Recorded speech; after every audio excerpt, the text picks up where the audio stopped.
বিজয়ের মাসে যমুনা টেলিভিশনের সেটে দাঁড়িয়ে আপনি বঙ্গবন্ধুকে বিশ্বাসঘাতক বলেছেন। আমি আমার জায়গা থেকে বাংলাদেশের স্বাধীন বাংলাদেশের নাগরিক হিসেবে এর প্রতিবাদ জানিয়ে রাখলাম। আপনার আপনাকেও বলে দেই সেটি বঙ্গবন্ধু না, আপনার কাছে হতে পারে। শোনেন, আপনি উপস্থাপক, আগে আমাকে শেষ করতে দেন না।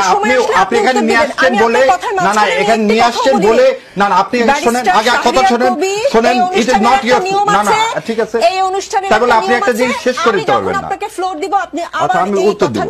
ঠিক আছে, ঠিক আছে। এই অনুষ্ঠান কিভাবে চলবে সেটা আমি না, এটা বলবেন না, এটা স্বৈরাচারী কায়দা, এটা স্বৈরাচারী। আমরা আমন্ত্রিত অতিথি মানে হচ্ছে ভগবান, ভগবানকে আপনাকে সম্মান করতে হবে। আপনি এই কথা আগেও বলছেন একদিন, আপনার অনুষ্ঠান বলে কিছু নাই। না, আপনার অনুষ্ঠানে আমি আসিনি, আপনি আপনার অনুষ্ঠানে আসছি, আমি আসছি এই 16 কোটি মানুষকে কথা বলার জন্য। না, আমি যমুনা টেলিভিশনে আমন্ত্রণে এসেছি, আপনার অনুষ্ঠানে না। আপনি এটা কথা বলতেই পারেন না, আপনার অনুষ্ঠান, এটা যমুনা টেলিভিশনের অনুষ্ঠান না। হ্যাঁ, কিন্তু এইভাবে কথা বলবেন না, এইভাবে কথা বলবেন না, সম্মান দিয়ে কথা বলেন। আমি আপনাকে যথেষ্ট সম্মান দিয়ে কথা বলছি, সম্মান দিয়ে কথা বলছি।